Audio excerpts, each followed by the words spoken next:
Hola, les saluda Enrique Fernández Maldonado y le damos la bienvenida a una nueva edición de Mesa Política, programa de entrevistas producido por la Asociación Otra Mirada, conjuntamente con NTV Info y el Centro de Políticas Públicas y Derechos Humanos Perú Equidad.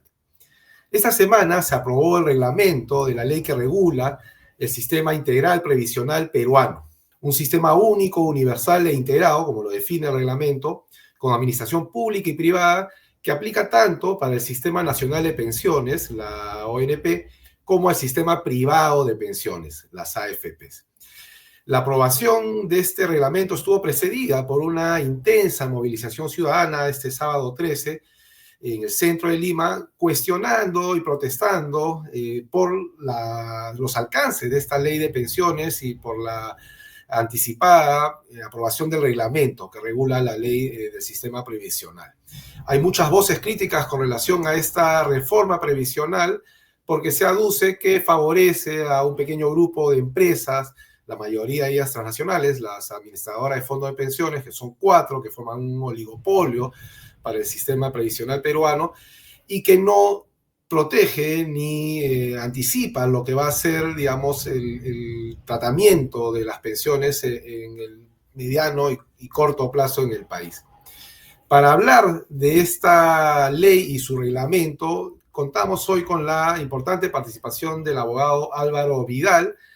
Él es especialista en temas de seguridad social, ha sido funcionario del Ministerio de Trabajo, asesor parlamentario, consultor de la Organización Internacional del Trabajo y actualmente es docente en las universidades Católica y San Marcos en temas de derecho.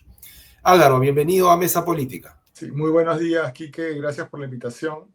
Quisiéramos comenzar esta conversación comentándonos brevemente, muy puntualmente, cuál es el estado actual de las pensiones en el país. ¿Cuántos peruanas y peruanas cuentan con una pensión y qué condiciones les ofrecen las pensiones actuales? Para tener una idea del punto de partida a partir del cual se aprueba esta ley y luego su reglamento. Sí, bueno, es muy importante justamente empezar planteando el contexto de la situación de las pensiones en nuestro país, ¿no? En el Perú existen algo más de 3 millones de personas adultas mayores, de las cuales más de la mitad, es decir, más de 1,5 millones de peruanas y peruanos no acceden a una pensión, lo cual ya resulta algo preocupante y algo que debería llevar a una mayor reflexión y la necesidad de hacer una reforma real y profunda, ¿no? Sin embargo, este problema se debe en gran medida a que el esquema que se implementó en Perú desde los años 90 privilegió el mecanismo de ahorro individual, ¿no? Que en Chile en su momento se llamó de ahorro forzoso, en el cual los trabajadores son los únicos, ¿no?, que aportan a estas cuentas y no existe aporte del empleador, no existe aporte de las empresas. Lo normal en la gran mayoría de sistemas de pensiones en el mundo y en los que ha funcionado bien, además del aporte del trabajador, existe un aporte del empleador, que es incluso muchas veces mayor que el del trabajador, y un aporte del Estado. Eso en Perú no existe. Solamente existe aporte del propio trabajador. Y eso bajo la lógica del ahorro individual, que en Chile se le llamaba ahorro forzoso, ¿no? Y es lo que en buena cuenta tenemos al día de hoy en Perú. No es un sistema de seguridad social en pensiones que te garantice una pensión, sino simplemente lo que cada persona puede acumular en su cuenta individual. Y obviamente en un país con tanta desigualdad, con tanta diferencia en los ingresos, son muy pocos los que llegan a acumular una cantidad que les permita tener una pensión. De ahí que más de la mitad de los adultos mayores deba seguir trabajando para poder tener algún tipo de ingreso en la vejez. Ahí hay un primer punto que tú señalas que es crucial. Digamos, el sistema peruano de pensiones va en contra de los consensos globales, porque la OIT, la Organización Internacional del Trabajo, que está compuesta por representantes de los estados, del sector empleador y del sector laboral, tiene un convenio del 102 donde plantea una aportación tripartita, tanto del empleador, del trabajador y del Estado. Entonces, de saque, estamos por fuera de estos consensos globales. Ahora, entrando ya en detalle del reglamento de la ley, ¿cuáles son los aspectos más cuestionables? Se habla de una contribución obligatoria a los independientes que va a fomentar más informalidad en lugar de incorporar a más trabajadores a la formalidad. ¿En qué consiste este cuestionamiento puntual al reglamento y la ley?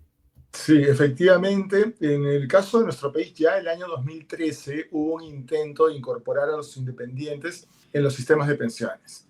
Y fue un intento que fracasó. Hubieron protestas, cuestionamientos, debido a que si tenemos en cuenta que ya para los trabajadores que están en planilla, formales, este esquema resulta insuficiente, ¿no es cierto? No ha funcionado, y yo sería más claro y decir, el sistema de AFPs ha fracasado en el Perú porque no garantiza pensiones, solamente otorga pensiones a algo más de 150.000 personas, teniendo más de 7 millones de afiliados. Esa es una contradicción que hay que hacer evidente. ¿Cómo un sistema que cobra a más de 7 millones de personas solamente esté otorgando pensiones de jubilación a algo más de 150.000 personas? Es porque no alcanzan los fondos y la salida coyuntural que se dio fueron los retiros, ¿no? Entonces, eso que no está funcionando para los trabajadores formales, dependientes, menos aún iba a funcionar con los independientes y con toda esa gran cantidad de trabajadores autónomos que existen en el país. En ese contexto es que el Congreso, a partir también de una iniciativa del legislativo, ¿no es cierto?, aprueban esta ley solamente con 38 votos, algo inusual para una reforma de esta importancia, y establece que todos los jóvenes a partir de los 18 años obligatoriamente tienen que estar afiliados a un sistema de pensiones. Y si no eligen, que iba a ser la mayoría de los casos, porque a esa edad bien difícil poder contar con la información adecuada, como están las cosas ahora, para poder elegir, ¿no es cierto?, iban a estar en la AFP que haya ganado la licitación. Es decir, en buena cuenta se les iba a poner a todos los mayores de 18 años en una AFP y empezar a cotizar desde su primer recibo por honorarios que emitan. Entonces, un joven, 19, 20, 21 años, que empieza a trabajar en cualquier tipo de actividad, independientemente del nivel de ingreso, iba a tener que cotizar a una AFP, con la expectativa futura, ¿no es cierto?, de que a los 65 años pueda tener una pensión, pero con el actual esquema de financiamiento, claramente esto era muy improbable. Entonces, lo que ha sucedido es que esto ya se ha hecho de conocimiento por los principales afectados, que eran los trabajadores jóvenes, que iban a empezar a aplicarse, a quienes se les iba a aplicar este esquema, y obviamente se ha dado la reacción que era evidente que se iba a dar, ¿no? Se intentó en 2013, no funcionó, ahora nuevamente se trató de hacer, peor aún, ¿no es cierto?, incorporando a todos los jóvenes independientemente del nivel de ingresos, y esto evidentemente no iba a funcionar, y es lo que está pasando, incluso con semanas de vigencia del reglamento. Eso explica por qué es que esta movilización ha estado compuesta básicamente por jóvenes que usualmente no están preocupados por su futuro previsional, pero dadas las características de esta norma aprobada, han reaccionado y lo han hecho de manera contundente. También se alega que este reglamento establece limitaciones para el retiro de los fondos previsionales de los trabajadores, incluso habiendo cumplido la edad máxima de trabajo y de aportación.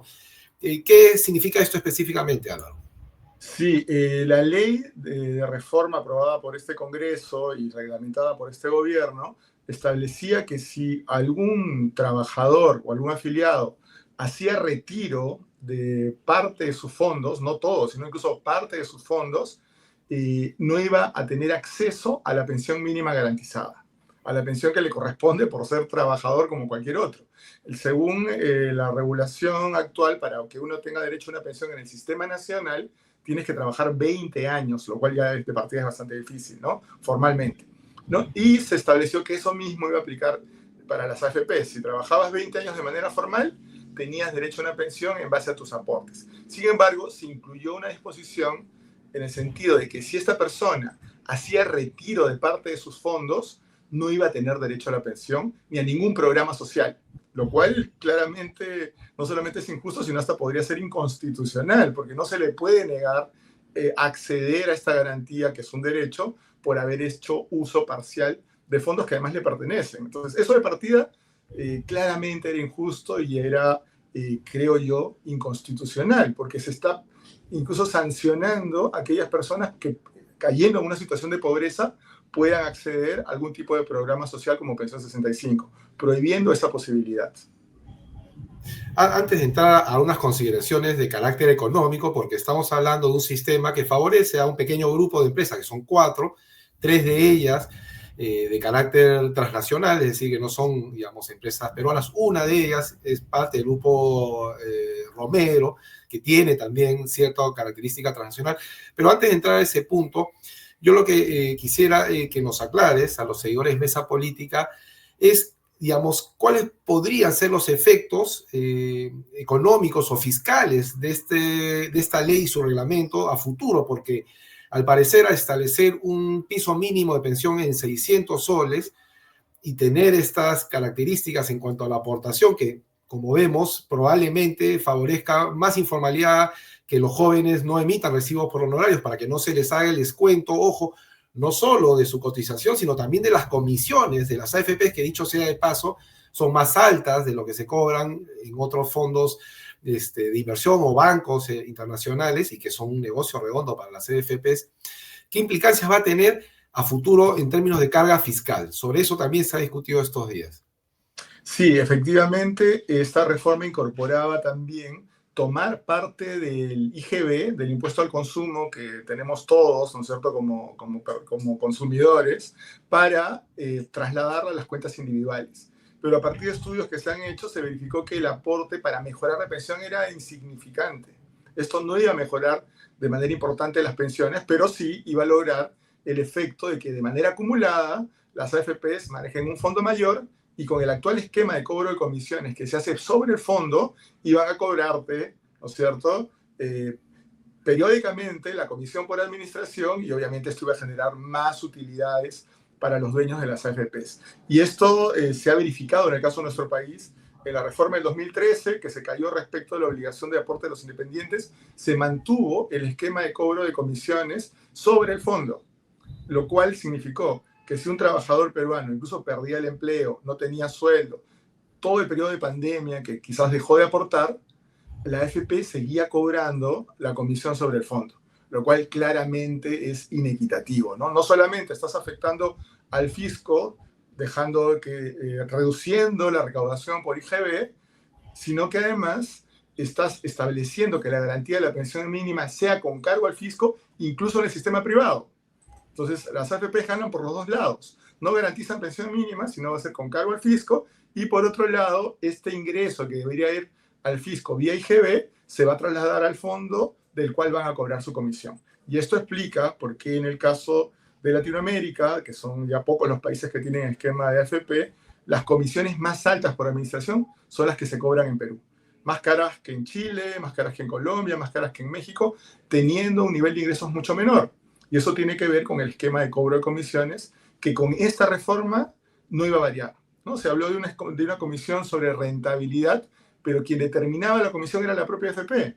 En consecuencia, eso iba a permitir que ellos libremente, entre comillas, ¿no es cierto?, puedan establecer sus comisiones. Y como se ha verificado, es un mercado oligopólico y lo que suelen hacer finalmente es de manera tácita o explícita concertar el costo de estas comisiones y lleva a que tengamos esta situación inusual en el mundo, ¿no? Es importante decir eso porque lo normal actualmente, la tendencia es que hay un piso universal de pensiones financiadas con presupuesto público, ¿no es cierto? El complemento sea un seguro social en pensiones y complementariamente en el tercer piso las administradoras privadas.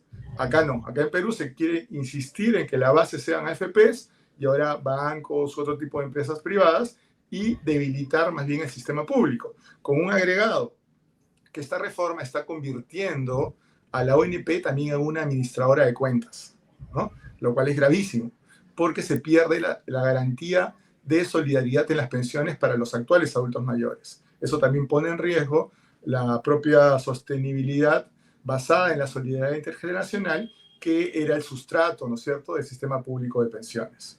Así es como fueron diseñados los primeros sistemas de pensiones a nivel global. Pero antes de entrar a las alternativas que tenemos o lo que debería haber en el país, señalar que esto último que señalas es un claro subsidio teledirigido a las AFPs, que son un pequeño grupo, en un país donde los promotores de la inversión privada lo que plantean es que, digamos, debe haber libre competencia, no debe haber mercantilismo, se debe dejar a los actores del mercado que puedan, digamos, desarrollar su actividad ofreciéndole los mejores servicios a los usuarios, a los clientes, pero en este esquema queda clarísimo que va a ser un modelo de concertación entre este pequeño grupo de empresas. Álvaro, ¿cómo hubiera sido un sistema ideal? Hay diversas propuestas que se han planteado en En nuestro país, nuestro colega Fernando Cuadros ha planteado un modelo mixto con aportaciones del empleador, del trabajador y del Estado, en un esquema donde hay una aportación obligatoria, después hay una aportación voluntaria, y con un sistema que las comisiones sean, como tú bien señalas, en función de la rentabilidad de los fondos y no, digamos, cobros fijos, independientemente de si la inversión que hacen las AFPs con los recursos de los trabajadores son eficientes, son rentables. ¿Cuál es ese modelo que sé que de diversos sectores han planteado, las centrales sindicales, los especialistas de OIT, hacia dónde debimos apuntar y qué cosa fue lo que finalmente se aprobó por el lobby de algunas bancadas, digamos, en concertación con las AFPs? Sí, hay un consenso a nivel internacional que los mejores modelos en pensiones son aquellos llamados complementarios, ¿no? Es decir, tienes una base pública, ¿no?, que se garantiza con recursos presupuestales, que te establece un mínimo de pensión, ¿no?, que te corresponde por el hecho de ser ciudadano, de ser persona, independientemente de que seas trabajador, empleado, desempleado, autónomo. Ese es el piso básico. Sobre eso el complemento se financia con aportes de trabajador, pero también del empleador, que es lo que falta en Perú, ¿no es cierto? Y el tercer pilar ya es el pilar privado. Ese es un consenso a nivel internacional. Lo plantea la OIT, lo plantea el Banco Mundial, lo plantea la OCDE, hasta el Fondo Monetario Internacional. El debate al día de hoy es cuánto va en cada pilar. De ese 13% que se aporta, cuánto va al pilar solidario, cuánto va a la cuenta individual. Y qué capacidad fiscal existe para financiar pensiones en el piso. Hay estudios, entre ellos un estudio hecho por la OIT, que muestra que en el Perú es totalmente viable financiar este piso básico de pensión universal, teniendo en cuenta que aún tenemos una ventaja demográfica, ¿no?, un bono demográfico. La cantidad de trabajadores jóvenes en edad de laboral es mucho mayor que la cantidad de personas adultas mayores. Pero este bono se termina en 15, 20 años. Es decir, pronto hay que hacer una reforma de verdad, ¿no? No como lo que se ha hecho, que en realidad se le llama una reforma integral, pero no es una reforma integral. No plantea este modelo complementario de varios pisos, sino lo que hace es mantener de manera paralela, por un lado, ONP, por otro lado, AFP, introduciendo a los bancos, etcétera, ¿no es cierto? Y por otro lado, pensión 65 para la población en situación de extrema pobreza. Es decir, un modelo segmentado, que es todo lo contrario a lo que debería ser un sistema de seguridad social. Y lamentablemente en el Perú se suelen dictar normas cuyo nombre resultan engañosas, porque se habla de un sistema integral, se dice que es un modelo de pilares múltiples, pero cuando vamos al texto, se revisa todo el texto y vemos que en realidad están manteniendo, por un lado, pensión 65 y programa contigo para población en situación de pobreza o con condición de discapacidad, ¿no? Un mundo paralelo, por otro lado, ONP, y por otro lado, AFPs. Con el agregado de que están convirtiendo el sistema público de pensiones en un sistema de cuentas. Lo único que ha permitido que haya más de 500.000 de peruanos recibiendo una pensión es la ONP, con sus problemas y sus debilidades. Y en vez de fortalecerla y mejorarla, lo que estaban haciendo con esta reforma era cerrarla. De ahí la importancia que en estos cuestionamientos, en esta protesta que se está visibilizando, no es solamente un bono más o un retiro más, sino se está planteando derogar íntegramente esta norma, y creo que esa es una ruta correcta, ¿no es cierto? Que lo que se ha hecho, además de ser ilegítimo, es muy peligroso para el futuro y la sostenibilidad del sistema público de pensiones. Bastante claro. Permíteme regresar sobre el tema de los independientes para ir cerrando esta conversación. Ese es un sector problemático porque, digamos, reciben sus ingresos por actividades que generan, digamos, de manera autónoma, independiente. No son trabajadores asalariados, por tanto, este esquema de aportación, digamos, tripartita del empleador, del trabajador y también del Estado, en lo que sería garantizar esta pensión básica, no aplicaría. ¿Cómo resolvemos el tema de los independientes? ¿Cómo los podemos motivar a que hagan aportes voluntarios, considerando que los ingresos en el país de este sector de la población, que es poquito menos que el 50% de la población económicamente activa, son bastante bajos y viven al día a día? Entonces, ¿cuál sería el incentivo para que aporten de manera voluntaria, no obligatoria, como pretende esta ley, y puedan obtener una pensión? Sí, hay también experiencias exitosas a nivel internacional respecto de la formalización de los trabajadores independientes, de los autónomos y también de las empresas unipersonales, ¿no?, que tenemos mucho de eso en Perú. Es decir, no todo el mundo es que esté bajo la lógica de recibos por honorarios, sino constituyen una microempresa bajo esta forma de empresa unipersonal. Y existe una experiencia internacional que consiste en que a partir de un solo pago que se realiza, ¿no es cierto?, por la persona, está incluyendo impuesto a la renta, tu cobertura en salud y cobertura en pensiones, lo que se conoce como el monotributo, un solo tributo que incluye todo eso. Eso tiene ventajas administrativas, te facilita el pago, no necesariamente un porcentaje, sino un monto fijo mensual que independientemente de tus ingresos ya te garantice haber cumplido con la SUNAT, digamos, tener cobertura en salud y tener cobertura en pensiones, ¿no? Y se puede complementar incluso con una serie de servicios adicionales, acceso a otro tipo de oferta, no solamente en salud y en seguridad social, sino acceso a servicios culturales, transporte, etcétera, etcétera. Eso sería un paquete de beneficios, ¿no es cierto?, que simplifica la administración tributaria, pero que también permite que se vaya ampliando la cobertura a nivel de seguridad social. En su momento se hizo en Argentina, en Uruguay, en Brasil, y ha tenido mayor o menor éxito, pero es obviamente mucho mejor de lo que tenemos al día de hoy en Perú. En Perú tenemos un esquema en el cual el independiente puede empezar aportando en cada recibo 8% de impuesto a la renta, que resulta siendo elevado para el nivel de ingresos que tenemos en Perú, ¿no? Y encima es un impuesto a la renta del cual tú no puedes deducir tus gastos como persona. Tus gastos de salud, de educación, tienen un tope bajísimo de deducción. Es una deducción flat, igual para todos, de 7 UITs, con 3 UITs adicionales, pero la mayoría de los peruanos nos gastamos nuestros ingresos en alimentación, educación, salud, vivienda.